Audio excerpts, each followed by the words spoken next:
unscrupulous con artist. I'm going to play an interview that me and myself and Wade went down there to Tim Keller's office, which for like right after Gustav, I was replaced from Tim Keller and per board approval for public information officer. So they took it away. I've been public information officer for the EOC since the storm, you know, and developed a lot of plans. Katrina.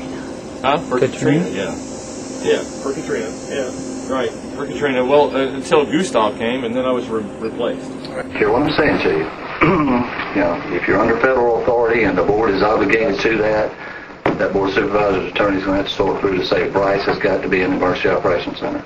If you have that medium, you can tell the public exactly what's going on, where to get water, where to get shelter, in a worst case scenario. Now, not every hurricane is going to be a Katrina, but you know, we dodged a bullet with Gustav. We have Ike out there. It's forecast to go south of us. We're going to get some water in here. There's going to be evacuations again.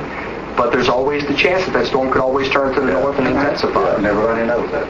And then you're left in the same situation. It's all about service to the public. It's not about politics. And that's the important thing. There's a time for politics and there's a time for emergencies. Okay, let me go ahead. If I listen to you, I mean, I'm getting ready to leave. These are part of the things that I have to do. So, I mean, what other choice do I have for survival of a nonprofit that is there, the mission is there? Have you read the mission statement, Tim? You understand? If I'm called to order, I have to go. If you call me down there to help and assist, that is the mission of a nonprofit that uses publicly donated funds to help you. If we call you to order and you're wherever you are operating, then we basically called you order. That's the question of the board and the decision of the board to say, okay, let me ask you, we need this information. So currently, in the current status today, am I removed from the EOC? You are removed from the EOC. I need that in writing, sir. Well, I mean, I'm telling you, and I'm telling you when the board meets, they can give you something in writing. I have to in writing, no, because it's a state of emergency right now. We're still in a state of emergency, and I have to modify my FCC license today. Tell you what I'll do. I will certainly... I need it in writing, sir, for the Hancock County Amateur Radio Association. Hear me good. I'm not going to give it to you in writing until the board meets, and the board meets next Monday, and the board passes a resolution that day, putting it in writing, you'll have it. That's the only way I know you're going to get it. That's it. All right. Thank you. Thank you for your time. Okay, gang. Yeah. Oh, my Lord. And once again, I say... Yeah, did y'all like that? Was that good? You heard it from the horse's mouth. Here we got phone calls already. Go ahead. You're on the air. Okay, I want to know, is that man actually in charge? That is the most ridiculous thing I've ever heard in my life. I'm sorry, I'm sorry to have to inform the public, but I waited until after the emergency to let it out to the public. The man basically took board authority without board authority and kicked me out the EOC. Yes, I'm removed, he says. He wouldn't give it to me in writing, so therefore I'm verbally removed from the EOC. Well, I'll tell you what, where does this so-called information come from? I'm not hearing it. I don't know. I better not. That makes me angry. And I hope everybody's listening to this. Call Tim Keller and tell him... Wait, you ain't heard the best part yet. Let me read the letter that he wrote to the FCC 2 years ago. Okay, you ready for this one? Yes, sir. Okay, well then, hey, call me back in just a second. Let me read the statement that he wrote to Charles Miller of the FCC, okay? I'll read it now. Thanks. Okay. Let me get through the letter, and then y'all can all call. You're going? Okay. Bye, Chuck. Hold on. Let's say goodbye to Chuck. Bye, okay. Chuck. Wave bye-bye on this webcam. Chuck, you able to make it out? Good day.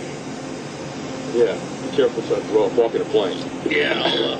Be careful walking a plank. All right, here's the letter. Okay, you sure you got it, Chuck? Here, Brian, come. Hopefully someday soon we'll have a little bit more of a more accessible facility for not just you, but anybody else that wants to. Someday, if the powers that be in this county, I hope they get their asses unelected and somebody with half of mine gets in here. All right. It's not down here. I got it. Thanks. I appreciate everything you've done, Charlie. So the Bryce Phillips radio station, WQRZ 103.5, and the ham radio operation was a valuable asset at the Hancock County EOC. Mr. Phillips' radio station and ham radio operation were the only forms of communication that we had to the citizens of Hancock County and surrounding areas. His role in assisting and alerting the public was invaluable to the citizens of our county.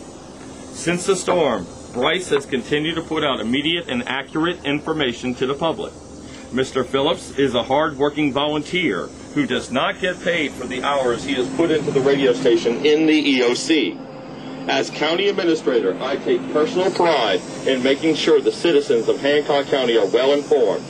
I feel that Bryce has the general concern of our citizens of our area at heart and uses WQRZ as an effective communication and educational tool. To continue to have him in the Emergency Operations Center. I'm hoping that WQRZ will eventually be able to serve the county as a full-powered broadcast station, and I'm asking you to allow WQRZ 103.5 to operate at 4K dub status as long as it takes to continue to offer support to Hancock County and the surrounding areas. Thank you. Timothy A. Keller, Hancock County Administrator. Signed and stamped. So, now we'll take the phone calls again, 463-1035. What do y'all think about that? All right? See, this is the problem that I've had here, folks, that you know what? I'm frustrated. Or, you know what? I can't, there's nothing really I can do. I was told verbally to get out, and Tim Keller told me the Board of Supervisors said.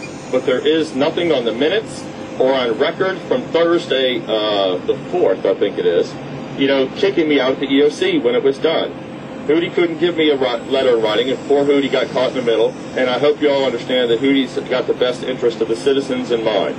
That is what the point is, okay? It is not our Emergency Operations Center or County EMA Director.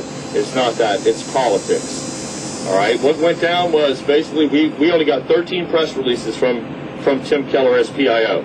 I was removed as PIO in the middle of the storm of Gustav. Meanwhile, I lost everything I have. The radio station got over 15 inches of water in the shack. We were there on the agenda to request $25,000 from the county to maintain a dark studio in the EOC, no matter where it is, to make sure that we can just go flip switches and make sure the county and the citizens are informed for what this station is represented and modeled to the country and internationally. Even Japan sent me a letter, folks, that I have here too. That's going to change their country's emergency management for what we have demonstrated during Katrina.